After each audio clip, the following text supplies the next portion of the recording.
¿Qué vemos cuando miramos al cielo? Durante miles de años, la humanidad siempre ha sentido el mismo escalofrío existencial al contemplar la oscura, silenciosa e inmensa profundidad del cielo nocturno. ¿Era el universo un caos incomprensible o una máquina gigantesca que funcionaba a la perfección? ¿Éramos nosotros insignificantes motas de polvo esparcidas por el viento en esta eternidad? ¿O seres sagrados en el centro de todo, con la misión de descifrar los secretos del universo? Durante siglos, filósofos, sacerdotes y reyes buscaron las respuestas a estas preguntas en los cielos, en textos sagrados y en leyendas antiguas. Sin embargo, la verdad no se hallaba en las cúpulas bordadas en oro de los templos ni en los magníficos salones de los palacios. La verdad se ocultaba en la tinta vertida sobre el papel por un hombre solitario, atrapado en las mazmorras de su propia mente, en un rincón remoto de Inglaterra, durante los oscuros y enfermizos días del siglo XVII. Este hombre era Isaac Newton, quien desafiaría los límites de la mente humana como nadie se había atrevido antes, transformando el grito silencioso del universo en una sinfonía matemática. Pero esa imagen de genio perfecto que nos cuenta la historia es solo una parte muy pequeña, iluminada y esterilizada de la realidad. Porque esta mente, que generó la mayor iluminación de la historia, nació en realidad de una inmensa oscuridad, de una crisis existencial interminable y de una profunda falta de amor. La Europa del siglo XVII fue una época única en la que el mundo presenció simultáneamente sus pesadillas más oscuras y sus sueños más luminosos. Los dogmas del viejo mundo se desmoronaban y se sembraban las semillas de una nueva conciencia. Pero este despertar no estaba siendo nada fácil. La peste acechaba en las calles, la muerte negra iba de puerta en puerta devorando implacablemente a personas indefensas, y las ciudades se asfixiaban con el denso olor a muerte. Las personas eran completamente impotentes ante un enemigo invisible. En 1665, cuando estalló la Gran Peste de Londres, el frío aliento de la muerte llegó hasta los pasillos de la Universidad de Cambridge. La universidad cerró sus puertas y todos huyeron para sobrevivir. Justo en medio de este escenario apocalíptico, un joven estudiante de 23 años regresó a su lugar de nacimiento, a una pequeña y aislada casa de piedra llamada Woolsthorpe Manor, en la campiña de Lincolnshire. Mientras el mundo exterior agonizaba por una enfermedad implacable, este joven se encerró en su habitación. Para la mayoría de las personas, un aislamiento tan profundo es una prisión que lleva la mente al límite, arrastrando al ser humano a la locura. La soledad es quedarse a solas con los demonios internos. Sin embargo, para Isaac Newton, la soledad no fue un castigo, sino la única llave que abría las puertas cerradas del universo. Podía escuchar los susurros del universo en medio del silencio. La historia de Newton es, en realidad, la historia de un abandono y del esfuerzo por llenar el enorme vacío creado por ese abandono. Un padre que murió 3 meses antes de que él naciera, y una madre que lo dejó con su abuela a los 3 años para casarse con otro hombre.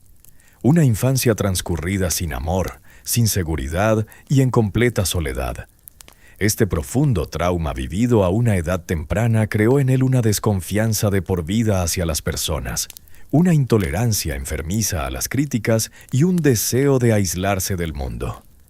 Este fracaso y resentimiento en las relaciones humanas lo empujaron al puerto seguro de los objetos, los números y las leyes inmutables de la naturaleza. Los números no mentían. Las matemáticas no lo abandonarían. Comprender las reglas del universo era, en cierto modo, un intento de controlar el caos de su propia vida.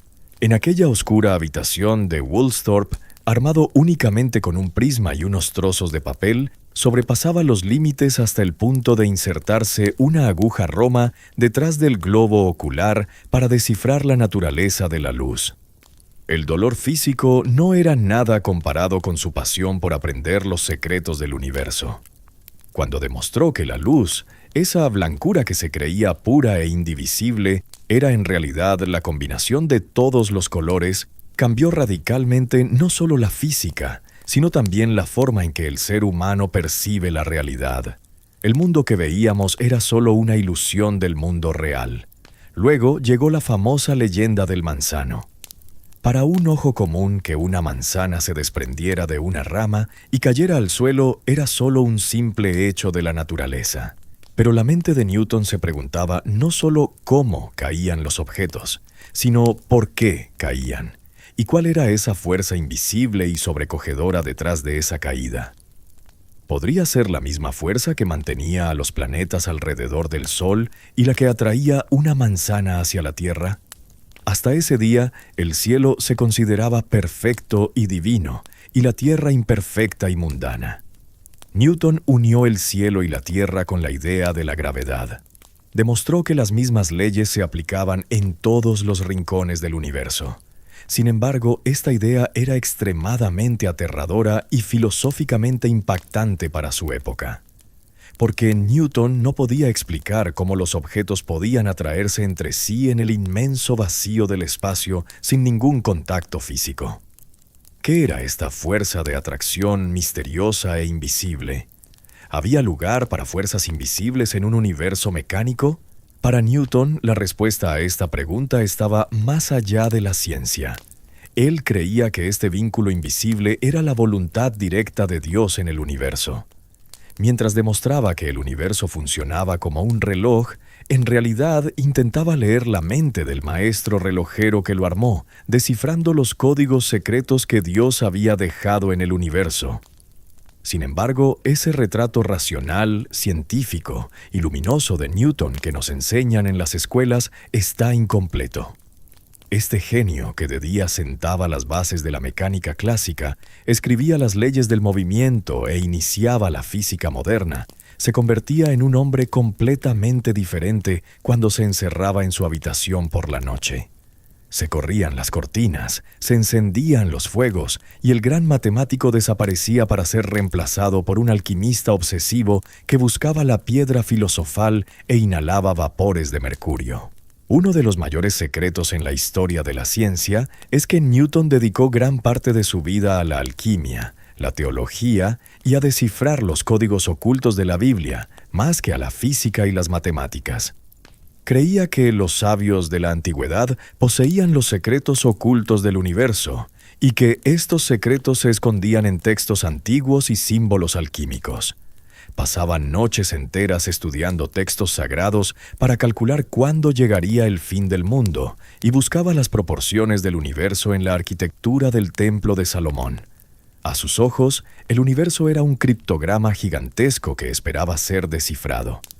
La razón y la locura, la racionalidad y el misticismo, la ciencia y la magia estaban en constante guerra en su mente. Mientras merodeaba por los límites del envenenamiento por mercurio, de pie ante el inmenso océano inexplorado de la verdad, como él mismo lo llamaba, se sentía simplemente como un niño jugando en la playa, alegrándose al encontrar un guijarro liso. Envejecer, el flujo imparable del tiempo, la búsqueda de significado y la preocupación por cuál sería su legado afectaron profundamente a Newton a lo largo de toda su vida. A medida que envejecía, abandonó en gran medida la ciencia y asumió la dirección de la Real Casa de la Moneda de Inglaterra, dando un paso hacia una vida completamente diferente. En esta nueva vida, el antiguo erudito solitario y silencioso había desaparecido, sustituido por un hombre vengativo, autoritario y sediento de poder, que perseguía a los falsificadores y los enviaba implacablemente a la horca. Las guerras implacables y llenas de rencor que libró contra sus críticos, especialmente contra otras grandes mentes de la época como Robert Hooke y Gottfried Wilhelm Leibniz, demostraban lo lleno de debilidades humanas que estaba. Newton pudo haber escrito las leyes perfectas del universo, pero nunca logró domesticar por completo el caos en su interior, esa oscuridad humana. Que un hombre que se acercó tanto a comprender la mente de Dios estuviera tan lejos de comprender a otras personas es una de las mayores ironías de la historia. Este documental no es solo la historia de cómo se descubrió la gravedad o de cómo se inventó el cálculo. Esta es la anatomía de una mente defectuosa pero extraordinaria, la de un ser humano que deambuló por los límites de la razón, que se rebeló contra el silencio del universo y que no dudó en arrojar su propia alma al fuego para encontrar la verdad. Bienvenidos al mundo de Isaac Newton, a ese choque implacable entre la luz y la oscuridad, la razón y la fe, la soledad y la soberbia. Ahora regresamos a aquella oscura habitación en Woolsthorpe, a aquellos días aislados en los que los secretos del universo fueron susurrados por primera vez. Comenzamos un viaje hacia la fuente de esa luz cegadora que emergió de una era oscura. La mañana de Navidad de 1642. En Woolsthorpe Manor, una pequeña casa de campo de piedra en la campiña de Lincolnshire, Inglaterra, mientras un viento helado de invierno azotaba las ventanas, llegó al mundo un niño que cambiaría el curso de la historia. Sin embargo, esta llegada no fue recibida con celebraciones ni grandes esperanzas. Al contrario, la fría y pesada sombra de la muerte había impregnado la habitación. El bebé era prematuro. Era tan pequeño que su madre, Hannah, dijo que podría caber en una jarra de 1 litro. Ni siquiera tenía fuerzas para mantener el cuello erguido. Las parteras estaban seguras de que no vería la puesta de sol. Cuando 2 mujeres partieron hacia el pueblo para traer medicinas con la esperanza de darle una oportunidad al bebé, estaban tan seguras de que lo encontrarían muerto al regresar que caminaron a paso lento tras sentarse a descansar en el camino. Pero el destino había colocado en ese cuerpo pequeño y frágil una mente que albergaría los mayores secretos del universo. Isaac sobrevivió. Sin embargo, su lucha por sobrevivir no terminó en esa fría mañana de Navidad en la que nació. Aquel día fue solo el comienzo de una batalla que duraría toda su vida.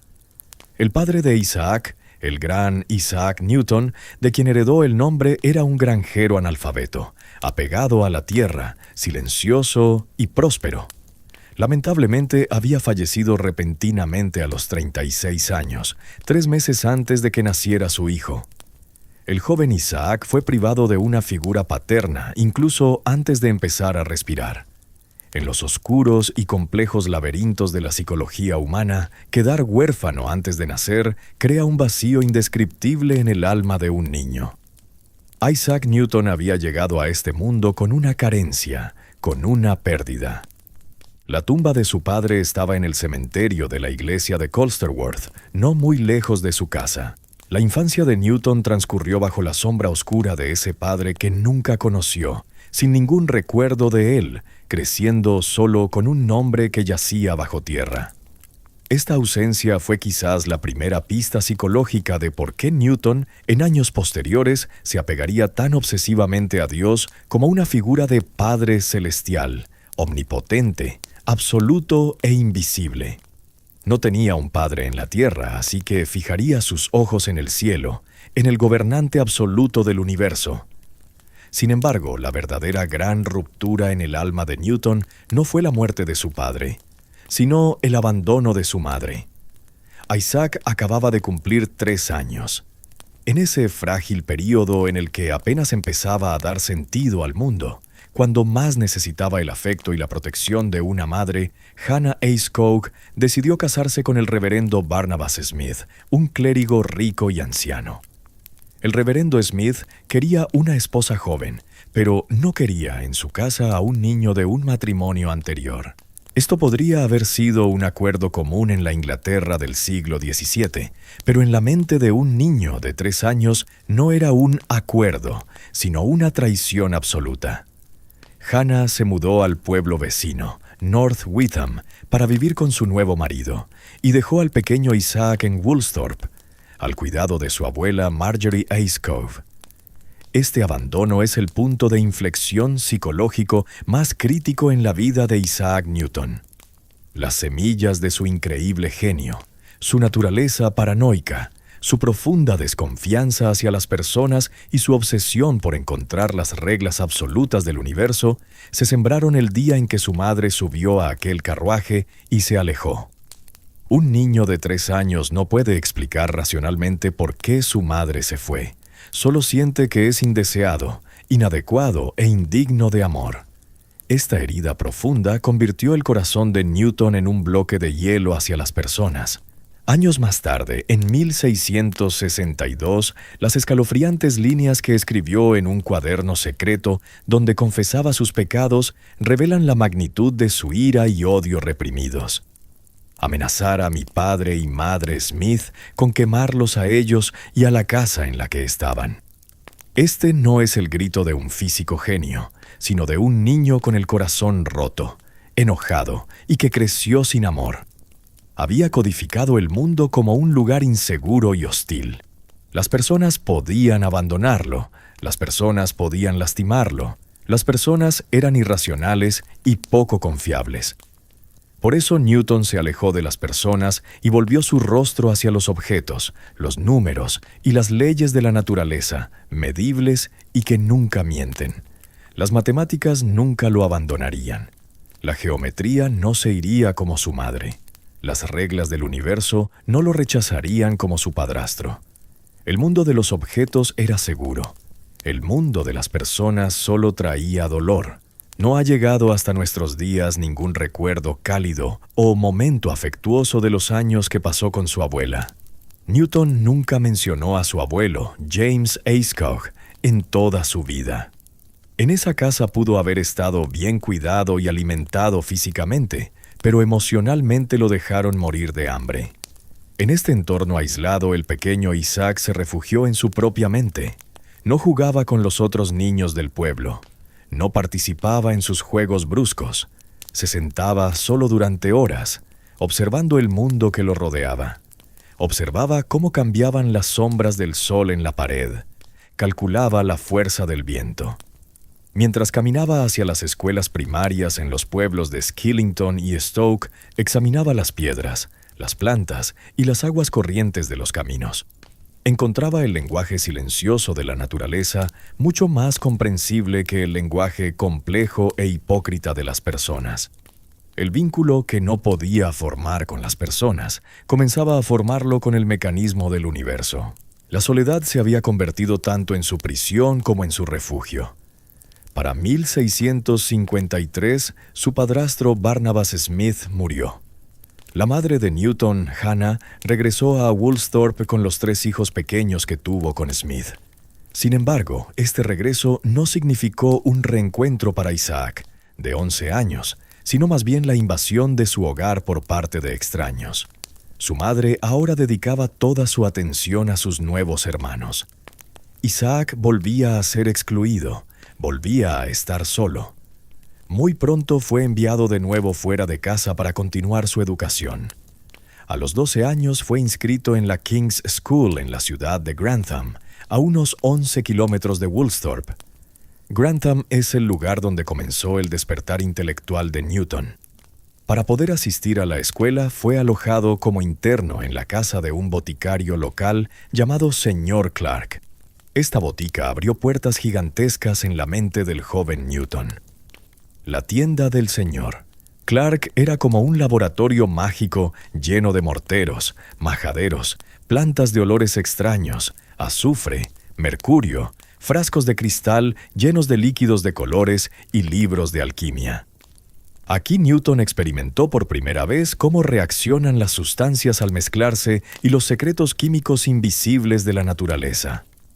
Las primeras chispas de su pasión por la alquimia, la búsqueda de la piedra filosofal y la transmutación de metales en oro, a la que dedicaría gran parte de su vida en años posteriores, surgieron entre aquellos polvorientos frascos en los estantes del señor Clark.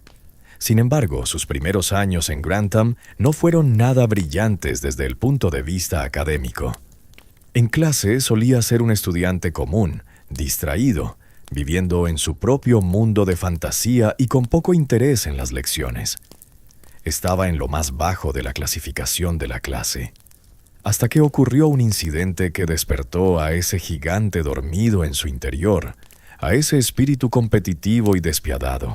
Arthur Storer, uno de los niños más exitosos y también uno de los mayores matones de la clase, un día, sin motivo alguno, le dio una fuerte patada en el estómago a Newton mientras iba a la escuela. Newton era físicamente débil e introvertido, pero la gigantesca represa de ira que se había acumulado en su interior durante años se rompió ese día. Al terminar las clases, encontró a Storer en el patio de la iglesia y se enzarzó en una pelea con él. Newton no peleaba con fuerza física, sino con esa ira pura y descontrolada que llevaba dentro. Derribó al chico y le restregó la cara contra la pared de la iglesia, en el barro, humillándolo físicamente. Pero para Newton esto no era suficiente. La victoria física era satisfactoria, pero la verdadera venganza debía ser mental. Storer era el primero de la clase. Ese día, Newton decidió aplastar intelectualmente no solo a Storer, sino a toda la escuela. A partir de ese día se concentró tanto en sus estudios que no solo superó a Storer en poco tiempo, sino que se convirtió indiscutiblemente en el estudiante más inteligente y brillante de la escuela. Este evento muestra uno de los cimientos fundamentales del carácter de Newton. Veía el mundo como un campo de batalla. No toleraba las críticas ni la derrota. Cuando alguien lo desafiaba, no solo quería vencerlo, quería destruirlo por completo y demostrar su superioridad de manera indiscutible. La raíz psicológica de las campañas despiadadas que más tarde libraría contra Robert Hooke o Leibniz se remonta a aquella pelea infantil en el patio de la iglesia. Además de sus éxitos escolares, las manos de Newton no paraban quietas. Su habitación en la casa del señor Clark pronto se convirtió en un taller de inventos. Tallaba madera, diseñaba máquinas en miniatura. Observaba durante horas cómo funcionaban los molinos de viento, calculaba la velocidad del viento y la rotación del mecanismo. Más tarde construyó copias en miniatura de estos molinos que funcionaban a la perfección. Incluso fue un paso más allá e inventó un molino accionado por un ratón corriendo en una rueda, un molino de energía de ratón, como él mismo lo llamó. Fabricó precisos relojes de agua que medían el tiempo dejando gotear agua de un recipiente a otro. Dibujó relojes de sol en las paredes de las casas calculando el ángulo de la luz solar.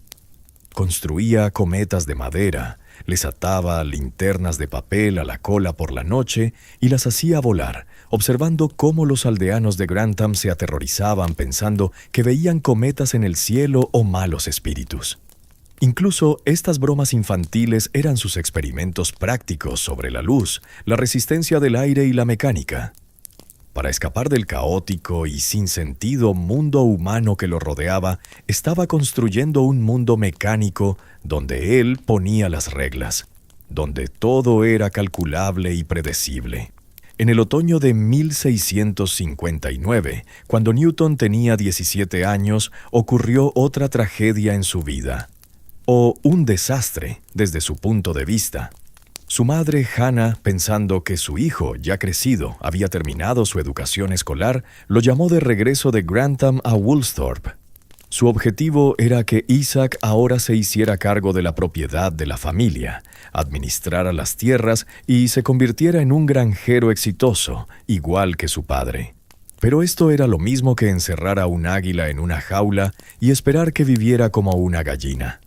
La aventura agrícola de Newton resultó ser un completo fiasco.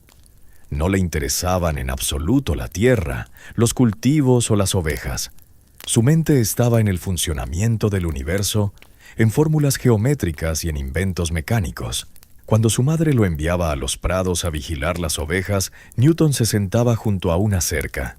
Se sumergía en la lectura de un libro que sacaba de su bolsillo y ni siquiera le importaba si las ovejas entraban al campo del vecino y arrasaban con el maíz. Cuando tenía que ir al mercado a vender productos, delegaba el trabajo a los sirvientes, mientras él se sentaba bajo un árbol durante horas a ver el flujo del agua o tallaba algo en madera. Mientras los cerdos entraban en las tierras de su familia y lo arruinaban todo, él saltaba contra el viento en los días de tormenta para medir su fuerza y calculaba a qué distancia caía. Para su madre, Isaac era un joven completamente inútil, perezoso y soñador. Los registros de la corte muestran que su madre pagó repetidamente multas porque Newton descuidaba los campos y los animales causaban daños a los vecinos. Newton rechazaba sus responsabilidades terrenales de manera consciente y pasivo-agresiva. Se negaba a ser el granjero Newton. Si no hubiera sido por dos figuras importantes que intervinieron en esa época, tal vez la historia de la humanidad habría estado privada de la ley de la gravitación universal durante siglos. Estos dos salvadores fueron el director de la escuela en Grantham, Henry Stokes, y el tío de Newton, el reverendo William Ayscough. Ambos habían visto el extraordinario potencial en la mente de este joven. Stokes fue a ver a su madre, Hannah, y le suplicó durante horas. Le explicó que no debía permitir que este chico fuera enterrado en la tierra, que su intelecto no podría soportar una vida ordinaria.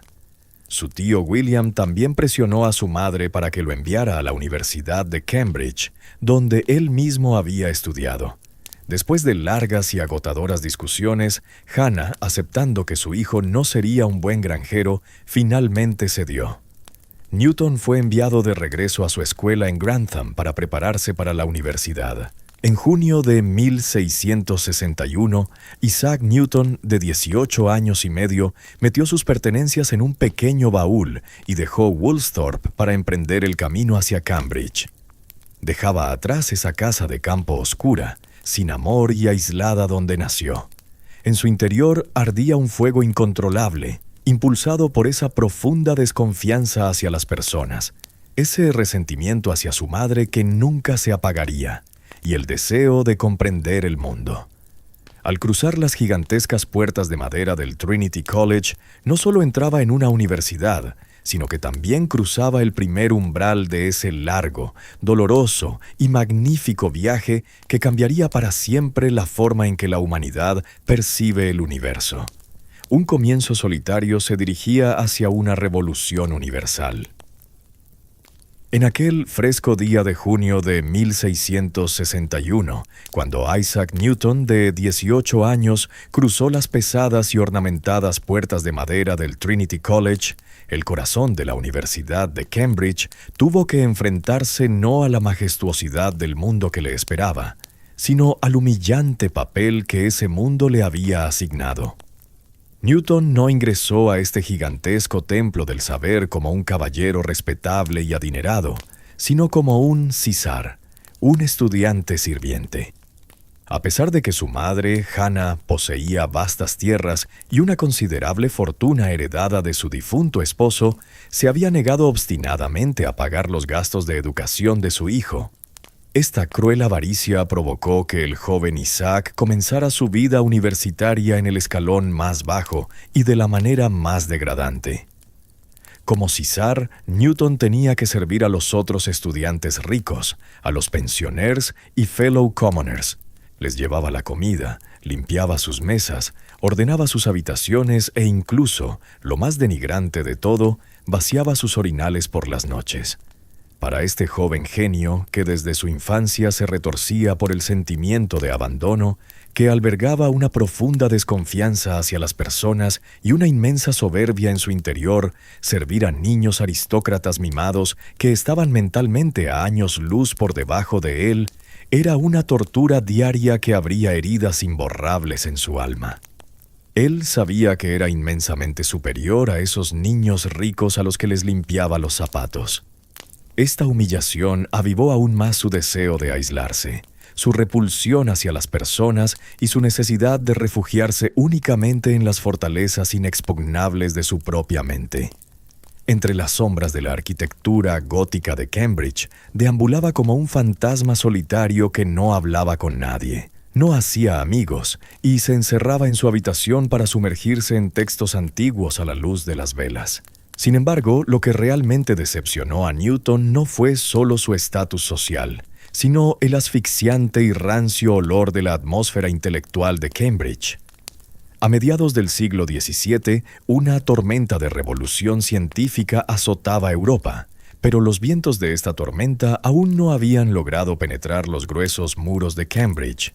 El plan de estudios de la universidad seguía congelado en dogmas de siglos pasados, en el modelo de un universo estático y jerárquico de Aristóteles. Los profesores no hacían más que repetir como loros antiguos textos griegos que hablaban de una tierra inmóvil en el centro del universo, de planetas trazando círculos perfectos y de propósitos imaginarios inherentes a la naturaleza de todas las cosas. La filosofía aristotélica creía que cada cosa tenía su lugar y que los objetos se movían para regresar a esos lugares naturales. El fuego subía porque su lugar era el cielo. La piedra caía porque su lugar era la tierra. Esta era una filosofía natural perezosa, completamente alejada de la certeza matemática que solo describía los resultados y no explicaba las causas.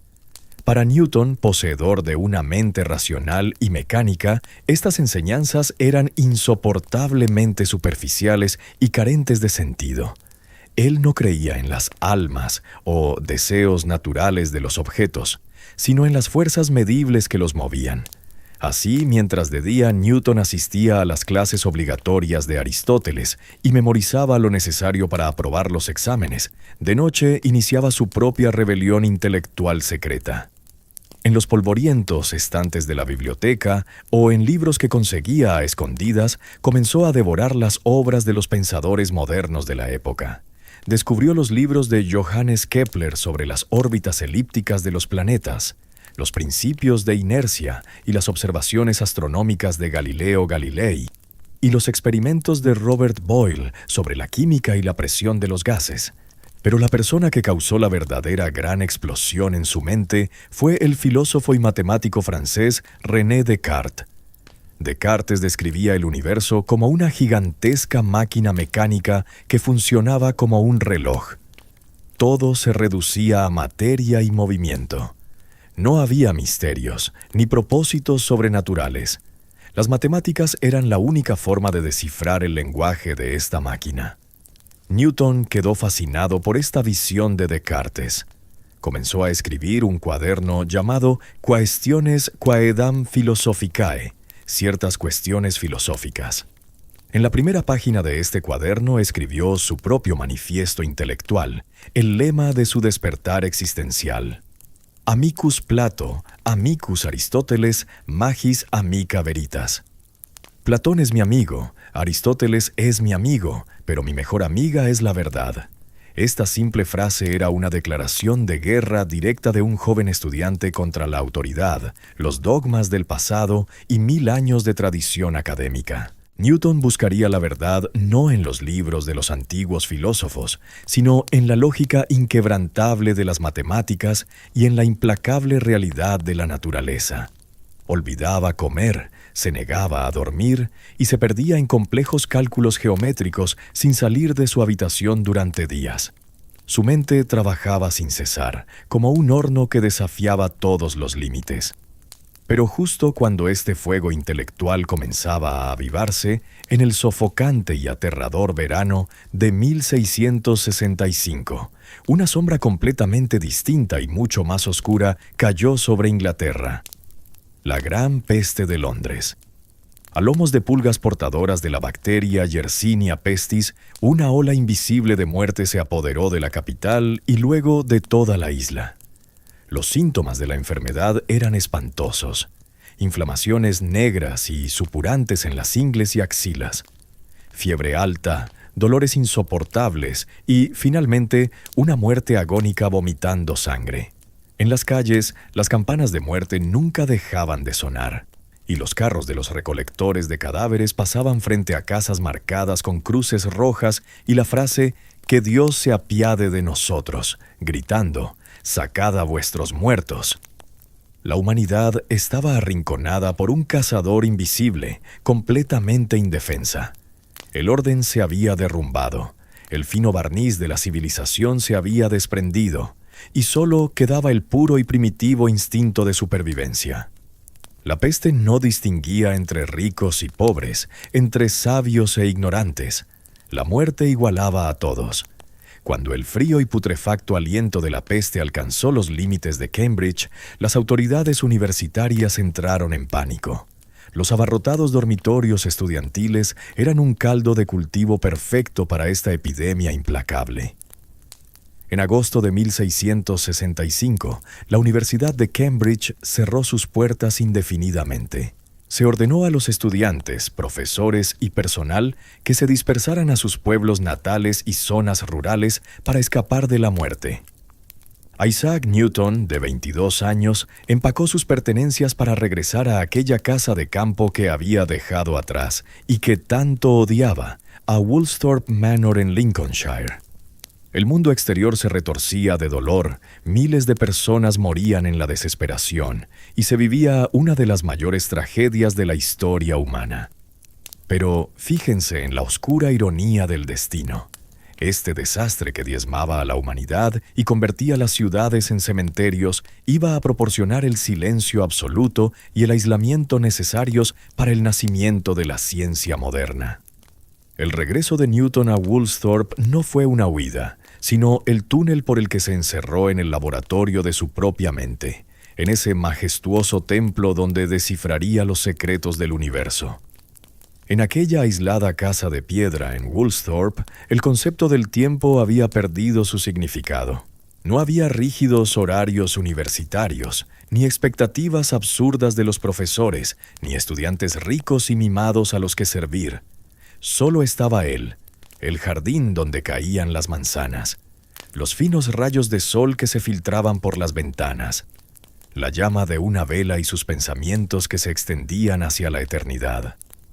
Este período, que duró aproximadamente 2 años y que los historiadores llamarían más tarde su Annus Mirabilis, Año de los Milagros o Año Maravilloso, es el proceso de iluminación más intenso, productivo y revolucionario que la mente humana haya alcanzado jamás en un solo cuerpo y en tan poco tiempo. Mientras el mundo era diezmado por la peste, Newton, en su oscura habitación, construía una arquitectura del universo completamente nueva, perfecta y racional. Su primer gran triunfo fue redefinir las matemáticas mismas. Las matemáticas tradicionales, la geometría y el álgebra eran perfectas para objetos estáticos y estados fijos, pero la naturaleza no era estática. Todo en el universo estaba en constante cambio y movimiento.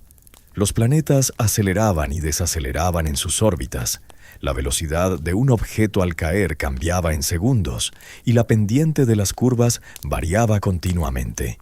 Desde la antigüedad, la humanidad carecía de un lenguaje matemático capaz de calcular este cambio continuo. Para llenar este vacío, Newton inventó lo que él llamó el método de las fluxiones, es decir, lo que hoy conocemos como cálculo.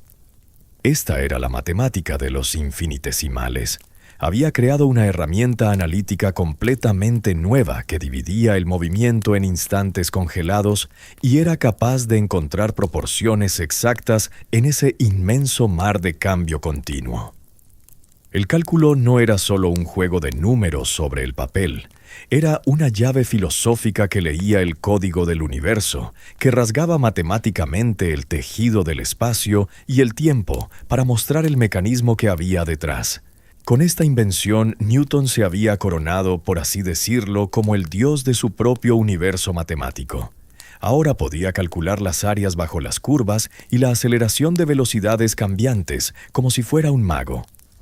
Su segundo gran salto tuvo que ver con la naturaleza de la luz. Durante miles de años, filósofos y científicos habían creído que la luz blanca era la luz divina más pura, fundamental e incontaminada.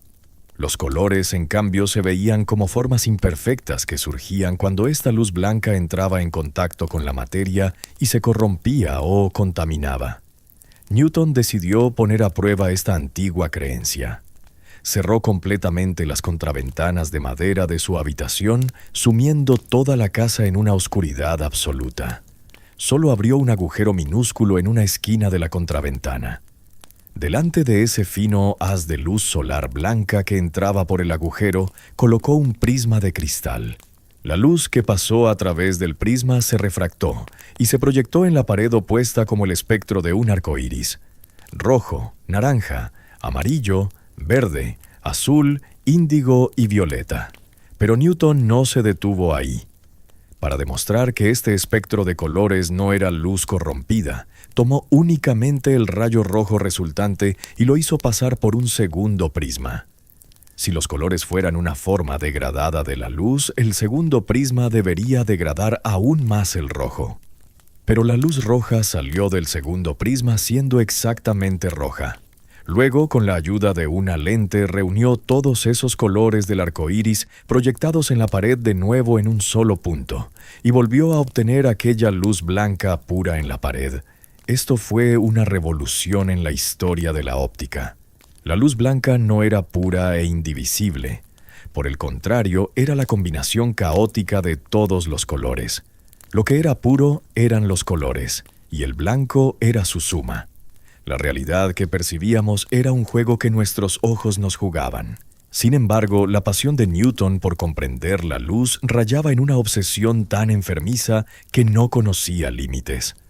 Para entender cómo el ojo percibe los colores y el efecto de la presión sobre la visión, emprendió un experimento extremadamente peligroso. Tomó una aguja roma y larga, Bodkin, y la introdujo profundamente en la cuenca de su propio ojo, entre el globo ocular y el hueso, hasta el punto de ejercer presión sobre su retina. Movió la aguja en su interior y anotó fríamente en su cuaderno los anillos de colores y las formas geométricas que la presión creaba en su visión. A pesar del riesgo de perder el ojo por completo y la posibilidad de dañar su cerebro, el deseo de aprender los secretos del universo era mucho mayor que el dolor y el miedo que sentía por su propio cuerpo. Esta fue la prueba más escalofriante de cómo un ser humano podía menospreciar su propia existencia con tal de alcanzar la verdad. Y finalmente llegó el momento que se encuentra en el centro de todas estas leyendas: la gravedad. Mientras Newton paseaba entre los manzanos en el jardín de Woolsthorpe, o mientras estaba sentado inmerso en sus pensamientos, vio caer una manzana al suelo. Durante siglos, la historia se ha convertido en un cuento de hadas. Se ha contado como si la manzana le hubiera golpeado en la cabeza y en ese momento lo hubiera entendido todo. Pero la verdad fue un despertar mucho más profundo y filosófico que ese cuento. La caída de la manzana no era algo nuevo. La gente sabía desde hacía miles de años que los objetos caían al suelo.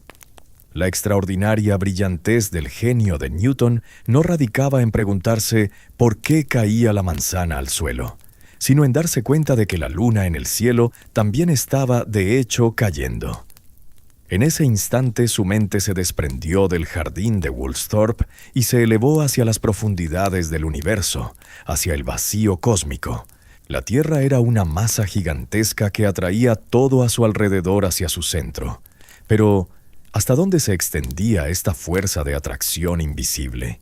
¿Hasta las nubes? ¿Hasta los límites de la atmósfera? ¿Y si esta fuerza gravitatoria llegaba más allá de la Tierra, a través del frío y oscuro vacío del espacio, hasta la misma Luna? Si la Tierra también atraía a la Luna, ¿por qué la Luna no caía directamente sobre nuestras cabezas como la manzana? Es aquí donde el genio de Newton alcanzó su apogeo y se produjo ese monumental salto mental que dio origen a la mecánica clásica. La Luna, al igual que la manzana, estaba cayendo hacia la Tierra. Sin embargo, la Luna tenía una velocidad lateral hacia adelante, tan grande que, mientras caía hacia la Tierra, la curvatura de la Tierra se deslizaba por debajo de ella. La Luna se encontraba en un estado de caída infinita e ininterrumpida, pero debido a que la Tierra era redonda, esta caída no la arrastraba hacia la superficie, sino hacia una órbita eterna alrededor del planeta. El tejido invisible del universo estaba tejido con este misterioso vínculo que él llamó gravedad. Esta ley establecía que la fuerza que llamaba a la manzana a la Tierra y la fuerza que hacía girar a los planetas alrededor del Sol con la precisión de un reloj eran exactamente la misma, y podían calcularse matemáticamente con la misma fórmula. Hasta ese día, la Iglesia y los antiguos filósofos habían argumentado que la Tierra era un lugar defectuoso, en descomposición y perteneciente a los mortales, mientras que el cielo era un reino sagrado, perfecto, divino e independiente de las leyes terrenales. Con la ley de la gravitación universal, Newton bajó el cielo a la Tierra.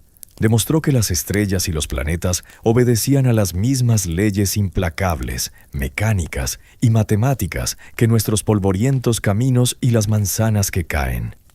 El cosmos ya no era producto de milagros divinos, sino una máquina colosal que podía explicarse mediante la masa, la fuerza y la aceleración. Para 1667, la epidemia de peste finalmente había comenzado a calmarse, y Cambridge había vuelto a abrir sus puertas. Cuando Isaac Newton salió de Woolsthorpe y subió al carruaje, ya no era el estudiante sirviente silencioso que había abandonado la universidad. Dentro de los cuadernos que llevaba en su bolso se encontraban los secretos de la luz, las matemáticas del cambio y las fórmulas de las cadenas invisibles que mantenían unido el universo.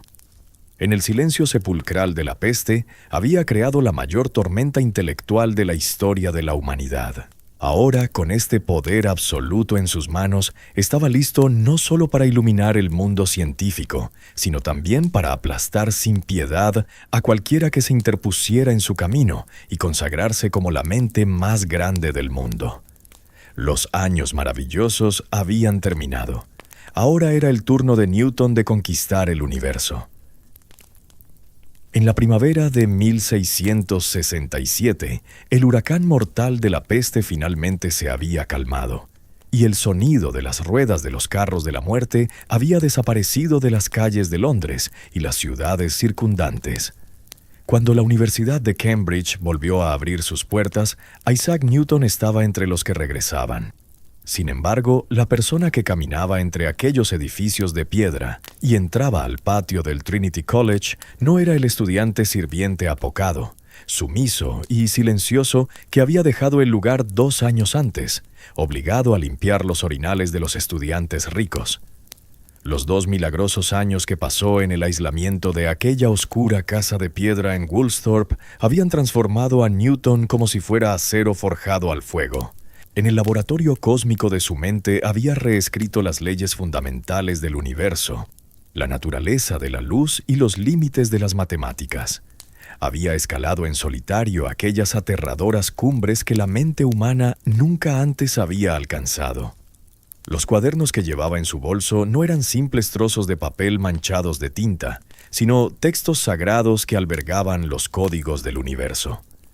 Newton era plenamente consciente de lo que había logrado. Su inmenso sentimiento de inseguridad comenzaba a dar paso a una soberbia aterradora, a un frío sentido de superioridad que lo aislaba del resto del mundo. Con su regreso a Cambridge, ascendió los escalafones académicos a una velocidad increíble. En 1667 fue elegido miembro titular, Fellow, del Trinity College. Esto significaba que ya no serviría a los demás, que podría concentrarse en sus propias investigaciones y que tendría una habitación y unos ingresos regulares por el resto de su vida. Sin embargo, el verdadero gran salto ocurrió 2 años después, en 1669. Isaac Barrow, uno de los matemáticos más brillantes de la época, ostentaba el título de profesor lucasiano de matemáticas. Cuando Barrow examinó los increíbles cálculos en los cuadernos de este joven y extraño estudiante, especialmente los fundamentos del cálculo, se dio cuenta con asombro de que tenía ante sí a un titán intelectual y no a un simple alumno. Mostrando una virtud y humildad poco comunes en la historia de la ciencia, Barrow renunció voluntariamente a su cátedra y entregó esta prestigiosa posición a Isaac Newton, que entonces tenía solo 26 años. Newton era ahora la máxima autoridad matemática de Cambridge. Sin embargo, este título no fue suficiente para derribar los muros de su impenetrable soledad. Dar clases era una verdadera tortura para él. Los temas que enseñaba estaban tan por encima de la capacidad de comprensión de los estudiantes de la época que la mayoría de las veces nadie asistía a sus lecciones. Según cuenta la leyenda, Newton entraba a un anfiteatro vacío, escribía complejas ecuaciones en la pizarra para sí mismo y 15 minutos después regresaba silenciosamente a su habitación. No necesitaba una audiencia a la que hablar. Solo dialogaba con el universo, con los números y con su propia mente. La habitación de Newton se parecía más a la guarida de un alquimista que practicaba artes oscuras que al estudio de un profesor universitario. Entre el calor de los hornos encendidos día y noche, el olor tóxico y penetrante de los vapores de mercurio, los crisoles improvisados y toda clase de herramientas esparcidas por cada rincón, Newton se había embarcado en una batalla física para resolver el gran problema óptico que tenía en mente. El problema eran los telescopios. Los telescopios refractores tradicionales que usó Galileo para mirar las estrellas empleaban lentes de cristal para ampliar la imagen. Sin embargo, a través de sus experimentos con prismas en Woolsthorpe, Newton había demostrado que la luz blanca era una combinación de diferentes colores y que cada color se refractaba en un ángulo distinto al pasar por el cristal. Esto significaba que, al atravesar la lente, la luz se separaba en colores, provocando la aparición de halos borrosos con los colores del arco iris alrededor de estrellas o planetas. Aberración cromática. Para solucionar este problema, los científicos de la época construían lentes gigantescas, creando telescopios de metros de largo que eran imposibles de usar. Pero Newton comprendió que el problema no era la forma del cristal, sino su propia naturaleza. Mientras la luz atravesara el cristal, siempre se separaría en colores y se contaminaría.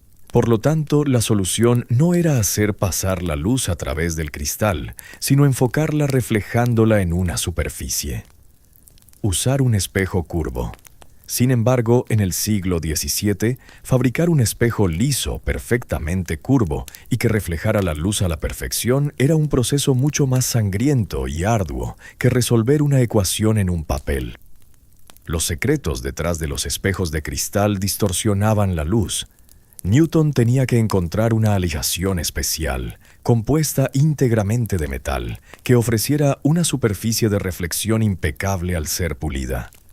Avivó los hornos de su habitación, fundió cobre y estaño para crear su propia receta e incluso añadió un poco de arsénico para fundir ese famoso espejo de metal al que llamó speculum. Noche tras noche pulió y sacó brillo a este pequeño trozo de metal con sus propias manos, hasta que se le llenaron de callos y heridas, dándole esa forma cóncava perfecta.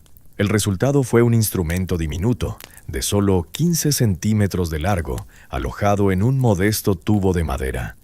Pero este aparato ofrecía una imagen mucho más nítida, brillante y sin aberraciones cromáticas que los gigantescos telescopios de lentes de 2 metros de la época. Cuando Newton apuntó este pequeño telescopio reflector al cielo, vio las lunas de Júpiter y las fases de Venus con una claridad cristalina. No solo había comprendido la naturaleza de la luz, sino que, moldeándola con sus propias manos, había abierto una ventana nueva y perfecta hacia las profundidades del universo. La fama de este pequeño instrumento superó pronto los muros de Cambridge y llegó a Londres, a la institución científica más prestigiosa de la época, la Royal Society, Real Sociedad. A finales de 1671, Newton envió su telescopio a Londres. El invento de este joven profesor desconocido, del que hasta entonces solo se tenía noticia a puerta cerrada en Cambridge, tuvo el efecto de una bomba atómica en aquella asamblea de eruditos arrogantes en Londres. Incluso el rey Carlos II quiso ver el telescopio y quedó fascinado por esta perfecta maravilla de la ingeniería. De repente, Newton fue arrancado de su aislamiento y arrojado al escenario más brillante del mundo científico. La Royal Society lo admitió inmediatamente como miembro. Ser elogiado, apreciado y comprendido acarició el ego de Newton, quien durante años se había consumido por la sensación de falta de amor y abandono. Con este repentino estallido de confianza en sí mismo, decidió enviar a la Royal Society su gran secreto, ese artículo revolucionario sobre la luz y los colores que había guardado en un cajón durante años y que sentaba las bases de la óptica moderna. Estaba listo para iluminar el mundo. Pero en ese escenario lo esperaba pacientemente un enemigo terrible que haría añicos su inmensa soberbia y su frágil ego, y que lo cambiaría para siempre. Cuando el artículo de Isaac Newton sobre la naturaleza de la luz se leyó en la Royal Society en 1672, un silencio helado invadió la sala. Newton estaba derribando una creencia milenaria, afirmando con certeza matemática y experimental que la luz no era pura y que los colores no eran una modificación, sino los componentes básicos de la luz. Esto era tan revolucionario como imposible de digerir para los eruditos de mentalidad conservadora. Y la persona que más rechazó este concepto fue el curador de experimentos de la Royal Society, uno de los científicos más conocidos, prolíficos y arrogantes de la época, Robert Hooke. Hooke era un hombre brillante que había descubierto mundos invisibles con su microscopio. Había introducido el término célula en la literatura y había deslumbrado a Londres con sus inventos mecánicos. Sin embargo, físicamente era jorobado, enfermizo y tenía una naturaleza extremadamente celosa. En su propio reino científico no podía soportar que un profesor provinciano de 20 y tantos años, de quien ni siquiera había oído hablar, viniera a enseñarle sobre la naturaleza de la luz. En su respuesta al artículo de Newton, Hooke no solo rechazó la teoría, sino que utilizó un tono tóxico, condescendiente y arrogante, como si un maestro estuviera regañando a un alumno novato. Afirmó que encontraba bonitos los experimentos de Newton, pero que las conclusiones que sacaba de ellos eran completamente erróneas y producto de la imaginación. Según Hooke, la luz no era una partícula, sino una onda. Sin embargo, el problema era mucho más profundo que un simple debate científico. El problema era el gigantesco agujero negro en la psicología de Newton. Para Newton, abandonado por su madre en la infancia, criado sin amor y albergando una desconfianza paranoica hacia las personas, esta crítica de Hooke no era una simple objeción académica. Era un intento de asesinato directo contra su existencia, su intelecto y su honor. La crítica en su mente era equivalente al rechazo. La respuesta de Newton fue terrible y desproporcionada. Durante meses escribió páginas enteras de cartas escupiendo rencor y furia para refutar las afirmaciones de Hooke. Acusó a Hooke de incompetencia, de no entender los experimentos y de no saber matemáticas. Este intercambio de correspondencia entre dos genios se convirtió en una de las guerras epistolares más venenosas de la historia de la ciencia. Cuando el famoso científico holandés Christian Huygens y otros se sumaron a las críticas, la paranoia en la mente de Newton se salió de control. Cayó en el delirio de que habían formado una pandilla para atacarlo. Ese mundo ignorante, cruel e incomprensivo de las personas lo había vuelto a herir. A mediados de la década de 1670, tal como lo había hecho en su infancia, Newton decidió aislarse por completo de este mundo hostil, cortar toda comunicación con la Royal Society y encerrarse en el oscuro inframundo de su habitación en Cambridge.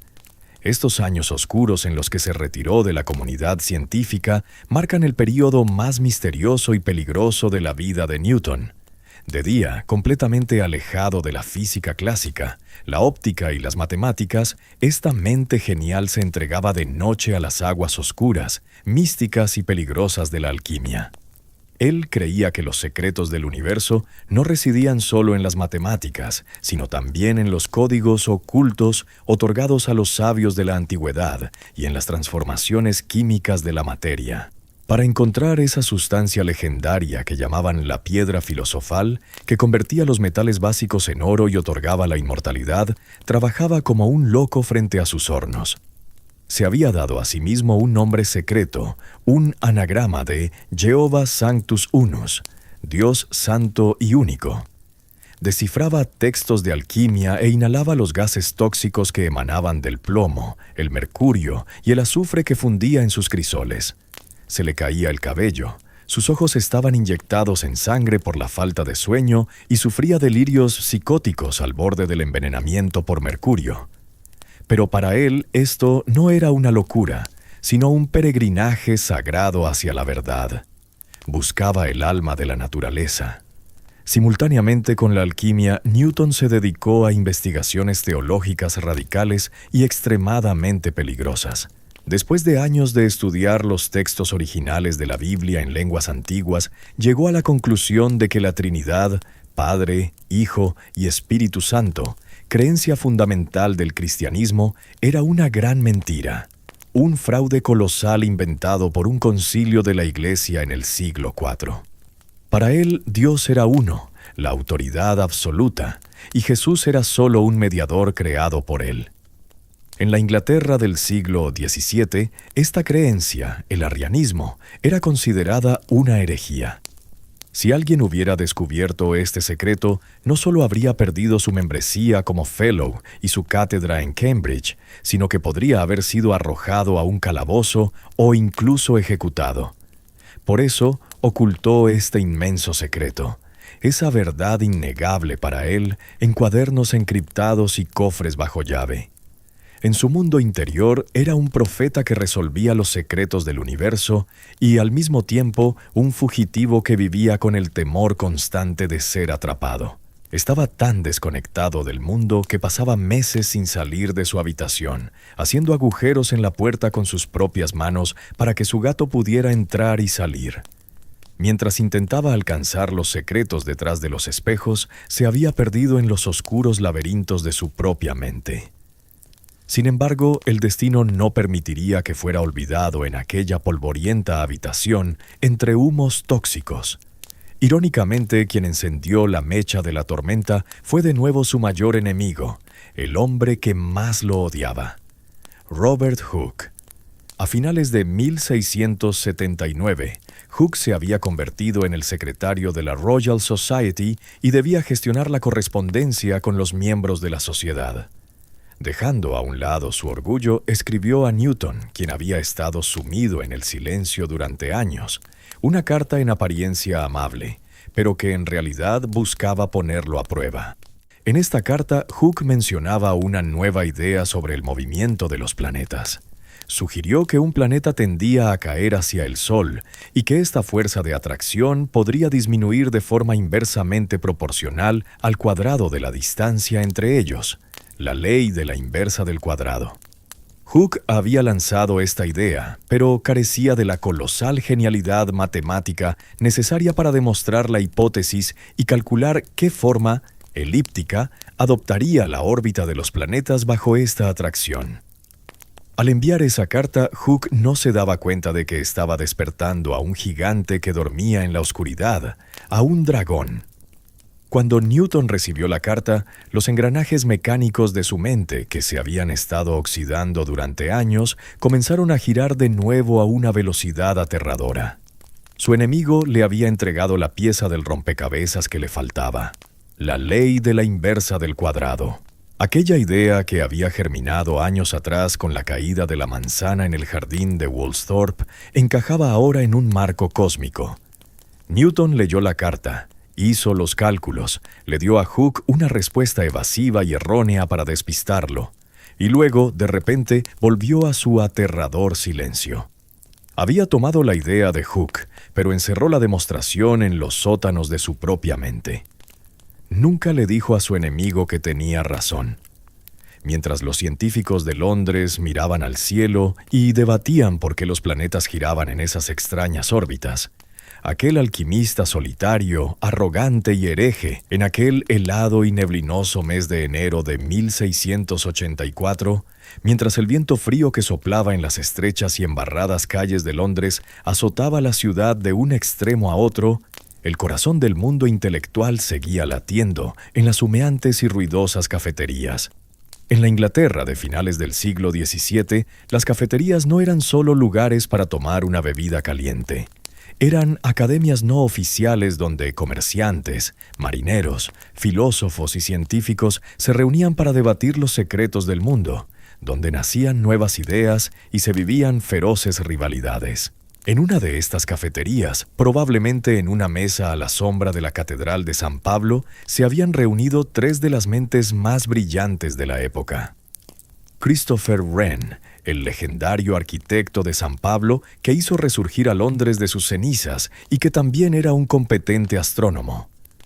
Robert Hooke, el explorador del mundo microscópico, un genio de la mecánica que con su inagotable arrogancia había penetrado en cada rincón de la Royal Society, y Edmund Halley, un astrónomo inteligente, emprendedor y adinerado que, a pesar de tener solo 27 años, había ganado gran fama al cartografiar las estrellas del hemisferio sur. El tema sobre la mesa era el gran misterio que por aquellos días ocupaba a los círculos científicos de toda Europa, quitaba el sueño y envenenaba las mentes: las órbitas de los planetas. Medio siglo antes, tras estudiar obsesivamente los movimientos de Marte durante años, el astrónomo alemán Johannes Kepler había demostrado que los planetas no trazaban círculos perfectos alrededor del Sol, sino órbitas elípticas. Esta era una verdad que destruía la creencia milenaria en la perfección celestial. Sin embargo, aunque Kepler había descubierto cómo se movían los objetos, no pudo explicar la causa de este movimiento. ¿Qué era esa fuerza misteriosa que mantenía a los planetas en esa línea curva invisible, evitando que salieran despedidos hacia la gélida oscuridad del espacio? Los tres hombres en la mesa sospechaban que esta fuerza era una atracción que emanaba del Sol y que se debilitaba de forma inversamente proporcional al cuadrado de la distancia. La idea de la ley de la inversa del cuadrado circulaba como un susurro entre las mentes ilustradas de la época. Pero el verdadero problema no era expresar esta idea, sino demostrarla matemáticamente. Si la fuerza de gravedad realmente funcionaba según la ley de la inversa del cuadrado, ¿quién podría demostrar con una fórmula matemática que la órbita trazada por un planeta bajo la influencia de esta fuerza sería absoluta e ineludiblemente una elipse? Cuando se planteó esta pregunta, Robert Hooke adoptó su habitual arrogancia y actitud condescendiente. Con una sonrisa de confianza, afirmó que ya había hecho esta demostración y que ya había resuelto este secreto del universo. Sin embargo, dijo que por el momento se guardaría esta prueba secreta y no se la revelaría a nadie por un tiempo, para que otros científicos intentaran descubrir esta verdad por sí mismos y, al darse cuenta de lo difícil que era, le tuvieran más respeto. Wren y Halley estaban acostumbrados a esta arrogancia vacía de Hooke. Hooke era un hombre con una intuición magnífica, pero carecía de esa genialidad matemática implacable, fría y perfecta necesaria para transformar esas intuiciones en leyes universales.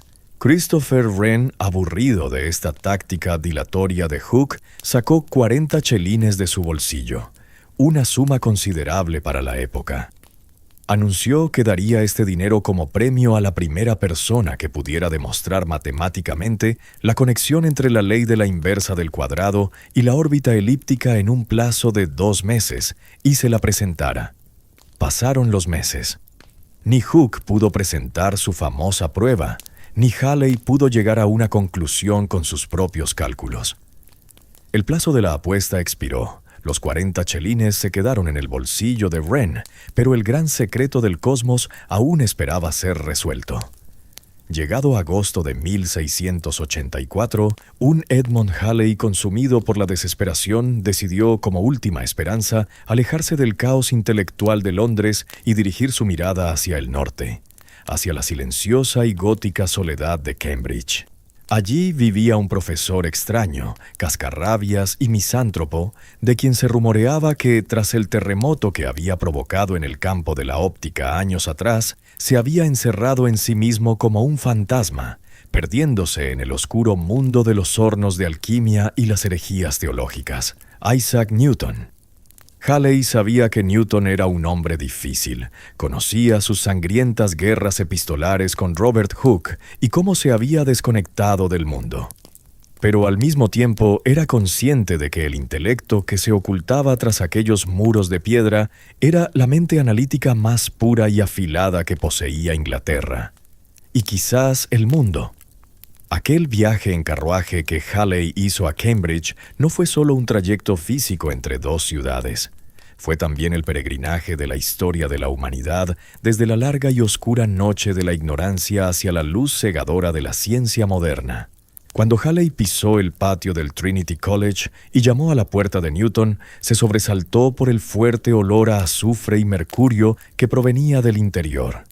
La habitación de Newton se parecía más a la guarida de un hechicero de la antigüedad que al estudio de un matemático. El hombre que tenía delante, con su cabello canoso y desaliñado, sus ojos enrojecidos por la falta de sueño, su ropa puesta con descuido y esa mirada salvaje, no acostumbrada a ver rostros humanos, era un genio que había pasado años en el estanque de ácido de la soledad. Halley inició la conversación utilizando sus dotes diplomáticas y sus modales amables. Tras hablar del clima y de los últimos avances científicos, llegó al tema principal, a la gran pregunta que le carcomía la mente desde hacía meses. Clavando sus ojos directamente en la mirada penetrante de Newton, le preguntó: si la fuerza de gravedad del Sol sobre los planetas es inversamente proporcional al cuadrado de la distancia entre ellos, ¿cuál sería la forma de la órbita que trazarían estos planetas? Esta era la pregunta que había paralizado a las mentes más brillantes de Europa hasta ese día, dejándolas indefensas. Pero Newton, apartando a un lado un trozo de papel que tenía en su escritorio, respondió al instante con un tono de voz completamente ordinario, tranquilo y casi indiferente, como si le hubieran pedido una barra de pan en la panadería. Sería una elipse. Ante estas dos palabras, Halley se quedó petrificado. Estaba inmerso en el asombro, la admiración y una profunda conmoción. «¿Pero cómo?», tartamudeó Halley. «¿Cómo lo sabe?». La respuesta de Newton fue la encarnación de la sagrada arrogancia de la ciencia. «Porque lo calculé hace años».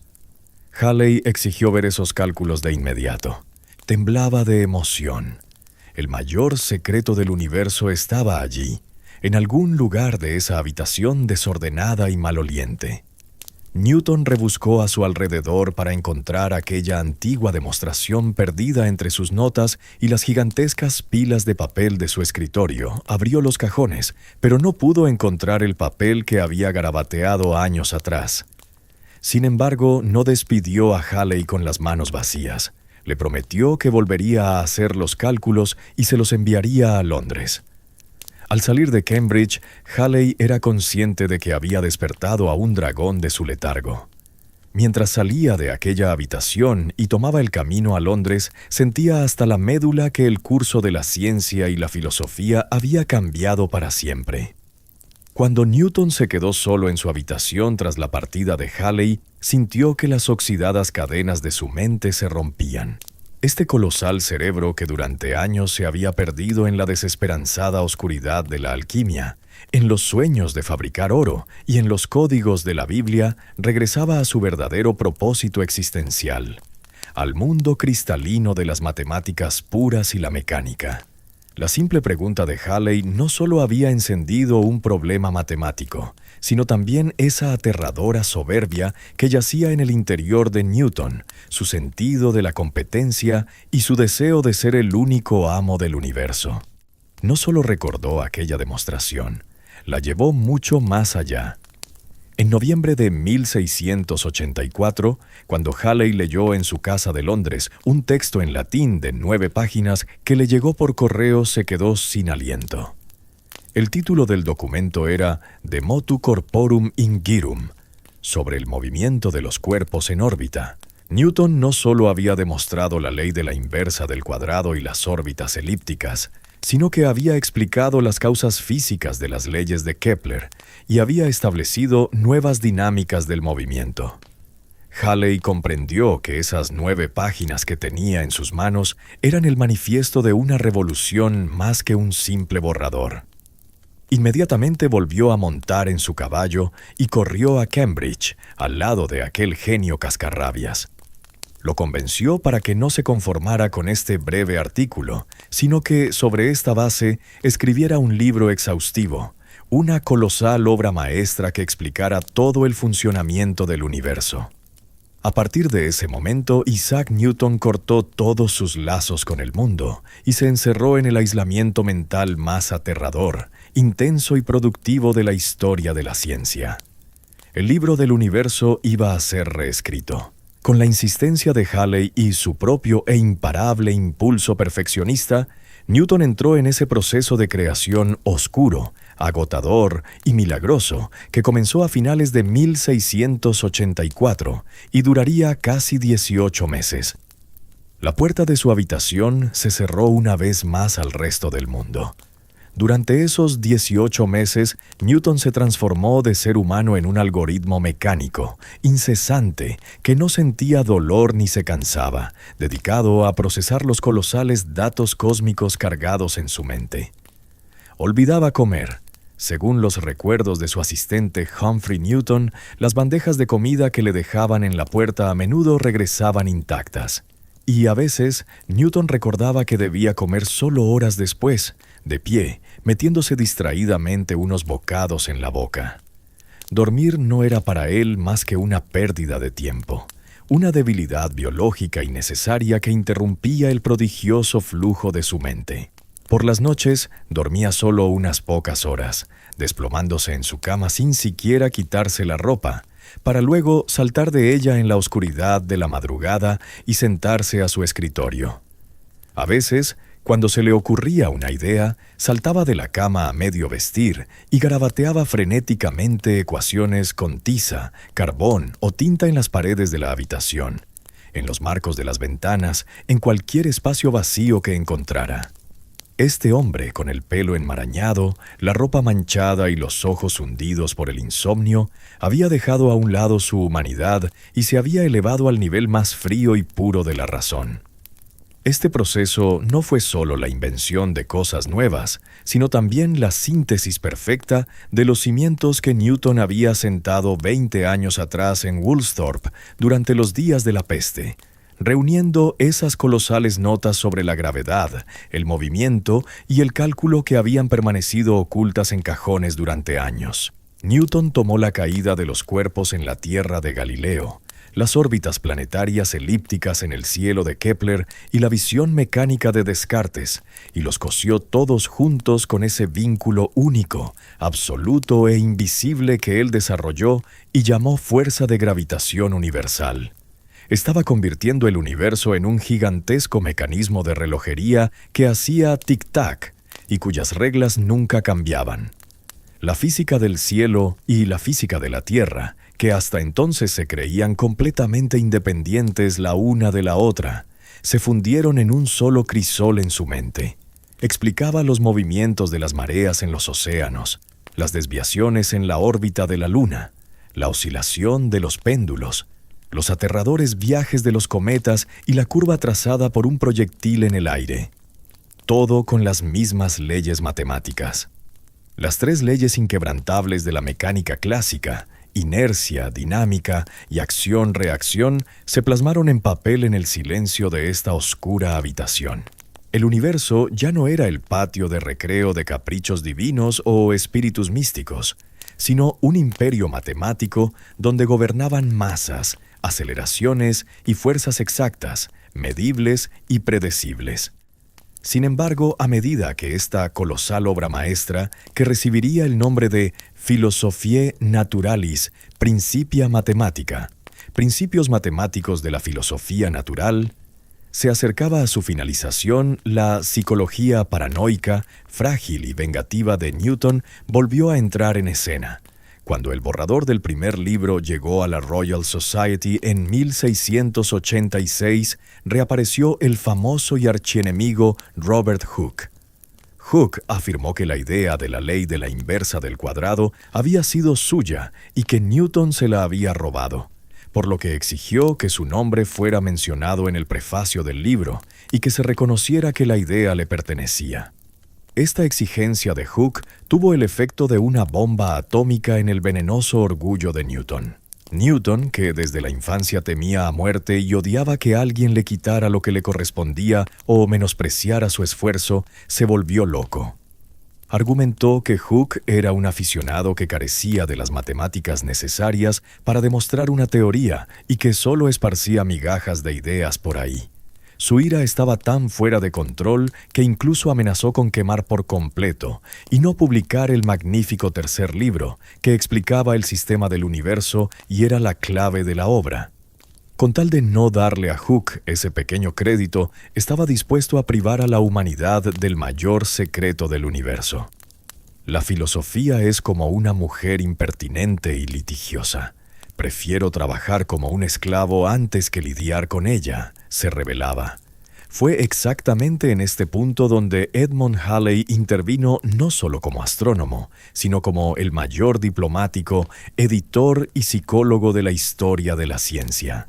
Halley, por un lado, apaciguaba el colosal ego de Newton y lo adulaba, y por el otro, intentaba suavizar las afirmaciones de Hooke para tender un fino puente sobre la cuerda floja entre los dos enemigos. En incansables cartas, le explicó a Newton que sin el tercer libro la obra no tendría ningún sentido y que no debía estrangular esta obra maestra con sus propias manos. Los esfuerzos de Halley dieron resultado. Newton se calmó un poco, pero tachó sin piedad casi todas las líneas del libro donde aparecía el nombre de Hooke, borrando a su enemigo de aquel monumento a la inmortalidad.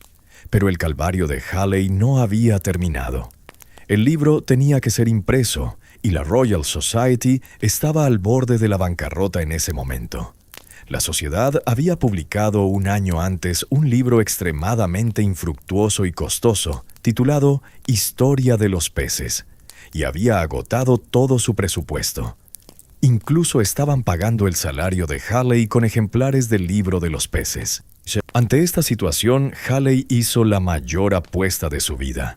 Invirtió la herencia que le dejó su familia, hasta el último centavo que tenía en el bolsillo, su propia fortuna personal, en los costos de impresión de este libro.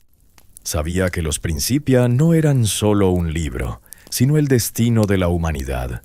Esta nueva constitución del universo tal vez se habría podrido en aquellos sótanos de Cambridge si no hubiera sido por el sacrificio financiero y la paciencia infinita de Halley. Y finalmente, el 5 de julio de 1687, salieron de la imprenta bajo el título Philosophiae Naturalis Principia Mathematica, aquellos pesados volúmenes escritos en latín, repletos de densos diagramas matemáticos, cuya comprensión era casi imposible para la época. En el momento en que se publicó, el libro hizo añicos todos los cimientos intelectuales de Europa. Los dogmas del viejo mundo, el cielo estratificado encerrado en cristales de Aristóteles y los vórtices que llenaban el espacio de Descartes se evaporaron y desaparecieron repentinamente en el espacio inquebrantable, matemático y vacío de Newton. Newton había descifrado el lenguaje del universo, y ese lenguaje era la geometría. Los Principia ofrecieron a la humanidad una visión de Dios completamente nueva y una posición existencial totalmente distinta. El universo no era producto de una coincidencia ciega. Era una máquina racional diseñada por un creador de inteligencia infinita, cuyos engranajes giraban a la perfección. Y el ser humano, gracias a su razón, había alcanzado el poder de descifrar los códigos de esta máquina. Las magníficas puertas de la era de la Ilustración se abrieron de par en par con las páginas de este libro. Aquel niño sin amor, cascarrabias, solitario y paranoico, no solo había escrito las leyes de la naturaleza. Al redefinir el tiempo, el espacio y la realidad, se había colocado a sí mismo en la cima más alta e inalcanzable de la historia de la humanidad. Los Principia no solo cambiaron el universo físico, sino también los límites de la mente humana para siempre. La obra maestra había nacido y el mundo había entrado en una nueva órbita, para nunca volver a ser el mismo. La publicación de Philosophiae Naturalis Principia Mathematica en 1687 fue un triunfo intelectual sin precedentes que sacudió de un solo golpe y de raíz los cimientos filosóficos y científicos de la historia de la humanidad. Isaac Newton había conectado todos los movimientos del universo, desde la gélida oscuridad del espacio hasta la caída de una manzana en la Tierra, con una sola fórmula: la ley de la gravitación universal, y había servido el mayor de los secretos divinos a la humanidad en bandeja de plata. Sin embargo, inmediatamente después de este colosal éxito, un silencio profundo y aterrador se apoderó de su vida. La mente más grande del mundo, después de descifrar los códigos del universo, cayó repentinamente en un inmenso vacío. Estaba completamente solo en su habitación de la Universidad de Cambridge. Mientras sus admiradores deliraban con su nombre en las cafeterías de Londres, él seguía sintiendo ese vacío oscuro, falto de amor e insaciable en su interior. Porque las leyes mecánicas explicaban cómo giraban los planetas, pero eran incapaces de explicar por qué giraban, qué era esa chispa divina que daba vida a la materia. Para Newton, la gravedad era solo el dedo invisible de Dios en el universo. Pero él quería penetrar por completo en la mente de Dios. Esta hambre existencial lo apartó de los caminos iluminados de la razón y lo arrastró de vuelta a los pasadizos más profundos de la locura y la oscuridad, hacia el misterioso mundo de la alquimia. De día, Newton llevaba la máscara de un respetable profesor y miembro titular de la universidad. Pero de noche, al encerrarse en su habitación, se transformaba en un ser completamente distinto. Las cortinas de las ventanas se cerraban herméticamente y a medida que se avivaba el fuego de los hornos que había instalado en el centro de la habitación, el interior se llenaba del olor tóxico y asfixiante de los vapores de azufre, plomo y mercurio. Newton no estaba haciendo un simple experimento de química. Buscaba el alma fundamental del universo, esa esencia divina que transmutaba las sustancias entre sí, la piedra filosofal. Transcribía en sus cuadernos en forma de códigos cifrados los textos de los sabios de la antigüedad, los sacerdotes egipcios y los antiguos alquimistas, creyendo que en esos textos residían las profecías ocultas de la Biblia. Según él, los antiguos ya poseían todos los secretos del universo, pero estos secretos habían sido ocultados tras símbolos alquímicos para protegerlos de la ignorancia. Mientras Newton inhalaba el humo de los metales que fundía en los crisoles y probaba los productos químicos mojando su dedo en ellos, no se daba cuenta de que estaba envenenando su propio cuerpo de forma lenta y sistemática. El mercurio se mezclaba con su sangre, devoraba su sistema nervioso milímetro a milímetro y comenzaba a corromper aquellos algoritmos perfectos de su mente. Años más tarde, las muestras de cabello revelarían niveles de mercurio 40 veces superiores a los que deberían encontrarse en el cuerpo de una persona normal. Sacrificaba implacablemente su mente y su cuerpo para alcanzar los secretos divinos. Además de su pasión por la alquimia, había otro secreto colosal que carcomía la mente de Newton: sus creencias teológicas heréticas. Tras años de estudio de la Biblia, Newton había llegado a la conclusión de que el dogma fundamental del cristianismo, la Trinidad, la igualdad del Padre, el Hijo y el Espíritu Santo, era una mentira colosal. Para él, Jesús no era un Dios, sino solo un mediador creado por Dios. En la Inglaterra del siglo XVII, tener semejante pensamiento no solo era un escándalo, sino que significaba ser arrojado directamente a un calabozo y perder toda reputación. Newton no podía compartir esta verdad innegable con nadie. Ocultaba todos estos aterradores secretos en sus cuadernos cifrados. El temor constante a ser descubierto, combinado con aquella profunda inseguridad y el trauma de abandono que lo perseguían desde la infancia, arrastraron su mente hacia una paranoia cada vez mayor. No podía dormir por las noches, pasaba días sin comer y creía que el mundo exterior estaba conspirando secretamente contra él y que incluso sus asistentes lo traicionarían. El gigantesco palacio de fama que él mismo había construido se resquebrajaba lentamente bajo el ataque de los demonios de su propia mente. En el otoño de 1693, esta implacable tortura mental y física alcanzó su punto máximo y el cerebro más brillante del mundo colapsó por completo tras sufrir una terrible crisis nerviosa. Newton había perdido por completo el contacto con la realidad. Comenzó a escribir cartas delirantes a sus amigos más cercanos y a las personas que lo apoyaban. En una carta al filósofo John Locke, afirmaba que Locke había intentado venderlo a las mujeres y que estaba tramando un complot para dejarlo morir. En las cartas que escribió a Samuel Pepys, famoso por sus diarios, relataba en medio de delirios que ya no podía confiar en nadie, que todos conspiraban contra él y que su vida había llegado a su fin. Este hombre, con los ojos inyectados en sangre, el cuerpo tembloroso por la intoxicación por mercurio y perdiendo el cabello, ya no era el orgulloso genio que había descifrado los secretos del universo. No era más que aquel pequeño Isaac herido y asustado, que lloraba desconsoladamente en la fría habitación donde su madre lo había abandonado en la infancia. El hombre que había escalado la cima más alta de la razón se encontraba ahora en caída libre por el oscuro y abismal precipicio de la locura, hacia el infierno que él mismo había creado. ¿Cómo sobrevivió Newton a este terrible colapso mental en 1693 sigue siendo uno de los misterios de la historia? Tras meses de profundo silencio y aislamiento, su cerebro se reparó lentamente por sí solo, y aquellos delirios tóxicos comenzaron a disiparse como la niebla. Sin embargo, el hombre que regresó no era el científico apasionado que había escrito los Principia.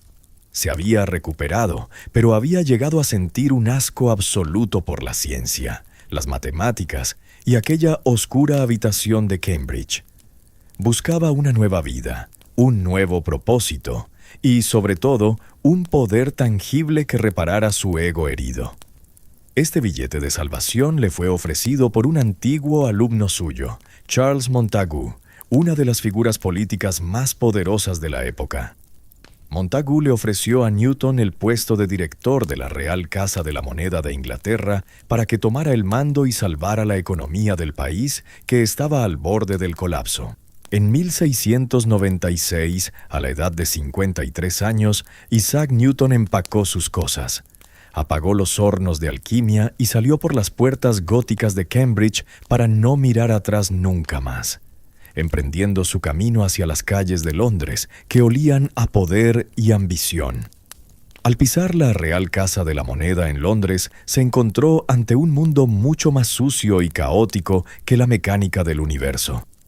Las monedas de plata de Inglaterra estaban siendo recortadas por los bordes para reducir su tamaño, y falsificadores y estafadores las imitaban de manera indistinguible de las originales. La economía se había paralizado. El país estaba en medio de una crisis. Todos pensaban que Newton sería simplemente un administrador honorario sobre el papel en este cargo. Después de todo, era un profesor desconectado del mundo. Sin embargo, habían subestimado el implacable y obsesivo sentido de la justicia que residía en el interior de Newton. Newton no vio la dirección de la Casa de la Moneda como un simple deber administrativo, sino como una autoridad sagrada que le había sido otorgada para castigar los delitos cometidos contra el Estado y el orden. En poco tiempo dejó de ser un científico para convertirse en el detective más aterrador, brillante y despiadado del siglo XVII. Convirtió su genio matemático en un arma fría y calculadora para desentrañar redes criminales y atrapar falsificadores. Infiltró agentes sobornados en el inframundo de Londres, entró disfrazado en aquellas tabernas malolientes e interrogó a los criminales con sus propias manos. En el centro de esta implacable cacería humana se encontraba William Chaloner, el falsificador más grande y audaz de la época. Chaloner no solo falsificaba dinero, sino que se burlaba de la inteligencia de Newton, llegando al extremo de escribir peticiones al Parlamento argumentando que él mismo debería dirigir la Casa de la Moneda. Esta situación se convirtió en una guerra personal, en una vendetta para Newton, quien no toleraba la crítica ni la humillación. Chaloner había apuntado a la colosal soberbia de Newton y pagaría el precio con su vida. Newton persiguió a Chaloner durante meses, atrajo a sus cómplices a su bando mediante sobornos, amenazas y chantajes, tejiendo punto por punto una gigantesca red de pruebas. Cuando finalmente arrinconó a Chaloner, no le mostró ni un ápice de misericordia. Chaloner escribía cartas desde el calabozo, suplicando y rogando piedad, pero Newton respondió a estas cartas con un silencio glacial. En marzo de 1699, William Chaloner fue ahorcado en el patíbulo de Tyburn y su cuerpo fue descuartizado. Mientras Newton experimentaba la fría y oscura satisfacción de destruir a su enemigo, vomitó así una parte de la inmensa ira hacia las personas que había acumulado desde su infancia. No era solo un hombre que escribía leyes. Era un verdugo despiadado que no dudaba en quitar vidas por esas leyes cuando era necesario. Su autoridad absoluta en la Casa de la Moneda y la inmensa fortuna que amasó elevaron la posición de Newton en la sociedad a lo más alto. En 1703, apenas unos meses después de la muerte de su famoso y archienemigo Robert Hooke, fue elegido presidente de la Royal Society. Para él, esto no era solo un título, sino la venganza definitiva contra aquellos que lo habían menospreciado durante años. Lo primero que hizo al convertirse en presidente fue trasladar la sociedad a un nuevo edificio, y durante la confusión de la mudanza hizo desaparecer el único y exclusivo retrato de Robert Hooke, de modo que nunca más pudiera ser encontrado. La historia la escriben los vencedores, y Newton quería borrar el rostro de su enemigo de la historia. Ahora era el dictador absoluto de la ciencia en Inglaterra. Cuando fue nombrado caballero por la reina Ana en 1705 y recibió el título de Sir, no parecía quedar rastro de aquel niño abandonado y falto de amor de la pequeña casa de campo donde nació. Sin embargo, el fuego insaciable de venganza que llevaba dentro se dirigiría esta vez hacia un objetivo mucho mayor: el matemático alemán Gottfried Wilhelm Leibniz. Leibniz había descubierto el método del cálculo en matemáticas de forma independiente a Newton y lo había publicado mucho antes que él. Además, los símbolos que utilizaba Leibniz eran mucho más prácticos y habían sido adoptados por toda Europa. Sin embargo, Newton afirmaba que él había concebido esa idea por primera vez durante los años de la peste en su oscura habitación de Woolsthorpe y que Leibniz se la había robado. La disputa sobre a quién pertenecía el cálculo se transformó en una colosal guerra científica internacional a principios del siglo XVIII. Utilizando su poder como presidente de la Royal Society, Newton urdió un complot astuto y perfecto. Hizo crear una comisión de investigación independiente en nombre de la sociedad. Seleccionó a los miembros de la comisión exclusivamente de entre sus partidarios e incluso redactó él mismo en secreto el informe final de la comisión que acusaba a Leibniz de plagio. En artículos que supuestamente no había escrito, atacaba anónimamente a Leibniz e incitaba a científicos de toda Europa contra él. Se dice que cuando Leibniz murió solo y en desgracia en 1716, Newton no mostró ni el menor indicio de arrepentimiento y afirmó haber sentido un gran placer al romper el corazón de su enemigo. En su vejez estaba en la cúspide de su poder, pero este poder no había sido suficiente para iluminar los oscuros túneles de su alma. En el ocaso de su vida, mientras lidiaba con los dolores de la gota y la fatiga de la vejez, en su lujosa casa de Londres, comenzó a pensar en el legado que dejaría.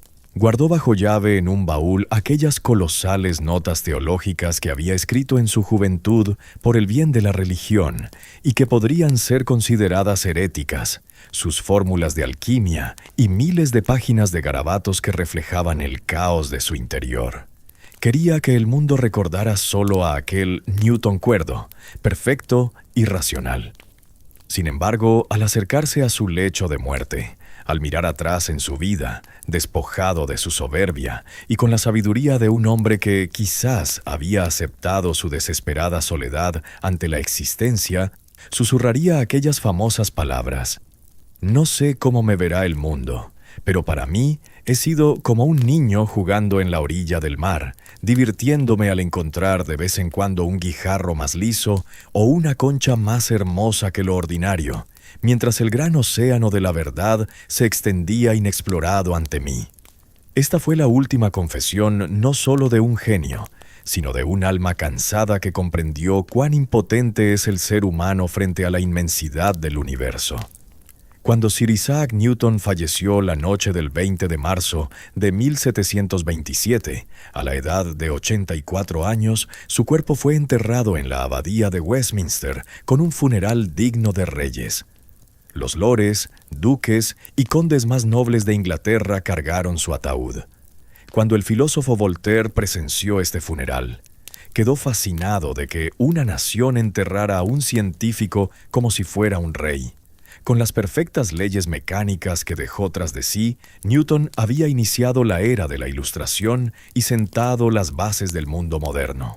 Pero detrás de esa estatua de mármol racional y luminosa que nos presenta la historia, yacía aquel hombre oscuro, misterioso y solitario que sangraba por las heridas de la infancia, que buscaba a Dios entre los humos tóxicos de la alquimia, que despreciaba a las personas pero veneraba el poder.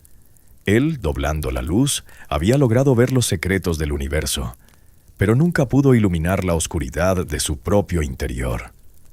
Aquel niño genio que jugaba a orillas del océano de la verdad, ahora había caído en un sueño eterno en las matemáticas de ese infinito y silencioso universo que él mismo había revelado. Hemos llegado al final de este oscuro y fascinante viaje en el que hemos deambulado por las orillas del océano de la verdad. Juntos hemos descubierto el mundo del verdadero Isaac Newton, detrás de esa perfecta leyenda de la manzana que nos enseñan en las escuelas. Un hombre que ardía con su soberbia, su locura, su soledad y esa enfermiza hambre por los secretos del universo. Como hemos visto, el genio y la locura, la luz y la oscuridad, a menudo libran una guerra implacable dentro de la misma mente. Si han disfrutado de este viaje por las profundidades de la naturaleza humana y la historia, no olviden darle me gusta al video y suscribirse al canal para descubrir otras grandes historias que han quedado en la oscuridad. ¿Y ustedes, qué piensan sobre este lado despiadado y obsesivo de Newton? ¿Creen que su soberbia y su aislamiento de las personas fueron el precio inevitable de su genialidad? ¿O fue acaso que un hombre que descifró la perfección del universo sucumbió al caos en su propio interior? Asegúrense de compartir sus pensamientos en los comentarios a continuación. Continuemos este debate filosófico allí, hasta que nos volvamos a encontrar más allá del tiempo y el espacio, en otras páginas ocultas de la historia. Hasta pronto.